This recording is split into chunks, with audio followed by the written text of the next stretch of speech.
Pemirsa, terkait pemeriksaan Ketua Umum KONI Sumatera Selatan, pihak KONI Kota Palembang sebut menjadi pelajaran bagi semua pihak dalam penggunaan anggaran. Terkait pemeriksaan Ketua Umum KONI Sumatera Selatan oleh pihak Kejaksaan Tinggi Kejati Provinsi Sumatera Selatan terhadap kasus dugaan tindak pidana korupsi, pencairan deposito dan dana hibah pemerintah Provinsi Sumsel pada Senin lalu, pihak KONI Kota Palembang ikut merasa prihatin.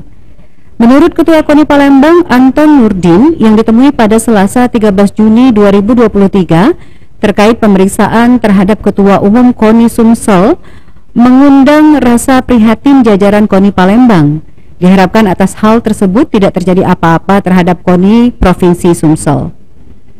Lebih lanjut, Anton Nurdin mengatakan, mengelola dana hibah untuk olahraga berbeda dengan dana hibah untuk pembangunan.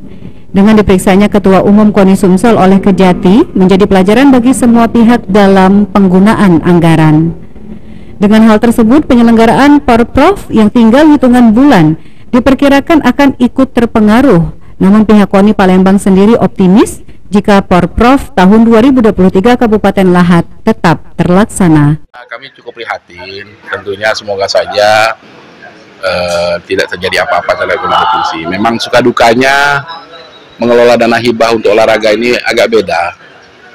Jadi harapan kami ya untuk juga menjadi suatu pelajaran kita semua dalam penggunaan anggaran. Itu terpengaruh nggak Pak kira-kira penyelenggaraan Porprov? Ya sedikit banyak tentunya ada ya. Tapi kita lihat nanti ke depan. Semoga saja semua selesai dan baik. Sandi Pratama, PAL TV.